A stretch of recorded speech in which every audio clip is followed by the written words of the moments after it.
So, on our YouTube channels and really all of our social channels, we've been kind of amping up our videos a bit. The content has kind of been more frequent. Shout out to the team.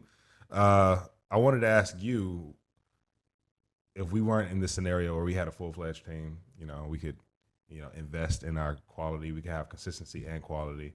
Would you rather release one video a week and gain 5,000 views on that video, or release one video a day and receive 500 views on that video, and the views are within that same time span a week? So one video a week, 5,000 views in a week for that video.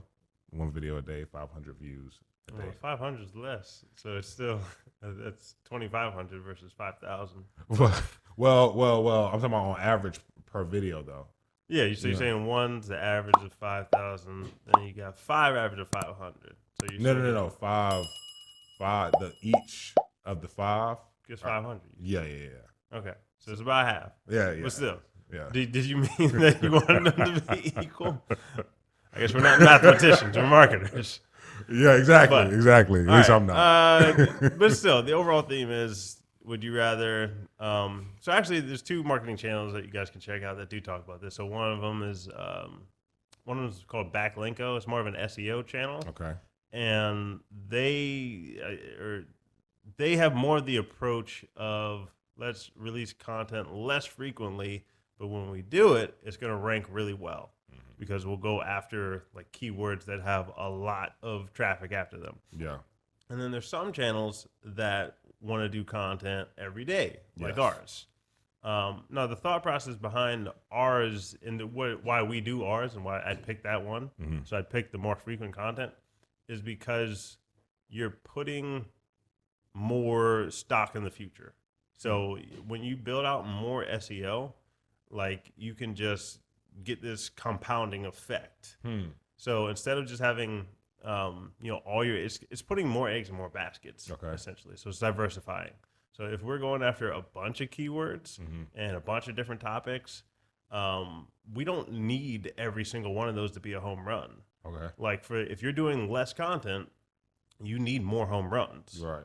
Because if all your stuff is duds, and you're not getting those 5,000 like you wanted to, something might change with those 5,000. Yeah. But if you're putting out 5 a week, then you're just increasing your chances that you're going to get more SEO. Right. Okay. So over the long, but it's it's over the long term. Okay. SEO is always a long game, right? Either direction. Yeah, either direction. It's always a long game. Gotcha. But you're giving yourself a better chance. Okay. Essentially. So if you're an artist and let's say you do cover songs, would you rather put out one a week, or if you had the capability, if you could put out one a day and you could go after a bunch of different cover songs and go after all that SEO traffic after all of them, you're probably going to do that other route because you're just going to have a lot more chance to rank, a lot more chance to get subscribers and put out your message more. It's about impressions. Yes. To us. And if people had the capability, like even Backlinko, like I believe if they had the capability, they probably would do more content, because like, why do you think news channels will just put out video after video after video on YouTube? Like they're going after all these keywords and all these articles on their website, and they just rank after, I don't know what percentage it is, but even if they rank one of those per week, right? They still ended up eventually in the same, like in a better position than the people who tried to do one a week. Yes. But some of their content didn't hit, because in your scenario, it doesn't always happen that person is going to get 5,000 per week. If you look on any YouTube channel, whether big or small, all the views are going to be varying on their channel. Some content is just going to rank better, like us. Like I said, we come out with 5 videos a week. Not every single one of them is going to rank for the SEO. Yeah. But some of them are ranking for the SEO, and then you can just look at the ones that are ranking and maybe put more marketing dollars behind those and get more subscribers and signups. And then the other ones that didn't rank as well, you can just kind of go revisit them and see how you can redo the title maybe. And go after the same topic, but just with a different SEO title. So that's my thought process behind it. That's why we do what we do. Yeah, okay. All right.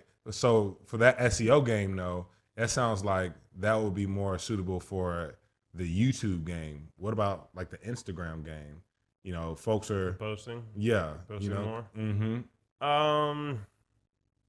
Because I'm going after like the hashtags on Instagram. because I'm just trying to figure out, okay, like in what way does the SEO game work on Instagram? It's pretty, you know, obvious for YouTube. We got the search bar, but what about Instagram? Yeah, it's not so hashtag? I guess people search hashtags on Instagram, not as much as the Google searches and YouTube searches. And I only ask because I do notice that there are some influencers that, I mean, they're cranking out, good video content every day, but from what I noticed, the engagement and views are dramatically lower versus if they would have put out something once a week. But they're being more consistent. And I don't know if they just have that philosophy of, hey, I'm, reaching one person is better than reaching no people type of thing. But I'm just interested to know if there could be some type of strategy behind that, because the other way seems better, being, less frequent but getting more engagement. That it, from the outside looking in, it might seem like that's a more fruitful approach. But what do you think? It really just depends. Okay. I think some people, like some YouTubers, they'll have like a really in-depth video where they only do one a week. Sound like a TV episode almost for some of these YouTubers. Yeah. So they have to put a lot into it. Yeah. And some, it's like an everyday thing. Yeah. Their setup might kind of be like ours. It may be like a podcast show or something, or one where you don't have to spend as much time editing. So therefore you can do more content. Okay. I think it really depends. Yeah. There's no one answer I'd give to this one. Yeah. It really depends. That's my reasoning for why we do what we do. I can't tell somebody else they're wrong. Yeah. For doing theirs. But if we didn't have a YouTube channel, though, would you still take this approach for Instagram? Yeah. It'd be different. You can do more types of content on Instagram. So you can do videos, you can do posts, you can do memes, you can do quotes. True. Like you can do a bunch of different types of stuff on Instagram. So I don't know if we do a video every day. Maybe we'd mix it up. Diversify the content for sure. But that'd be the main difference. Okay. But YouTube is extremely important when it comes to that stuff. Yeah. So YouTube, they're all just different platforms. You have to study the differences in the platforms. Like TikTok functions very differently than even Instagram functions, and YouTube functions, and Facebook functions. So they'll have some similarities, but I've never searched something really on Instagram. I know people do go on the explore page and search different hashtags or follow different hashtags. Yeah.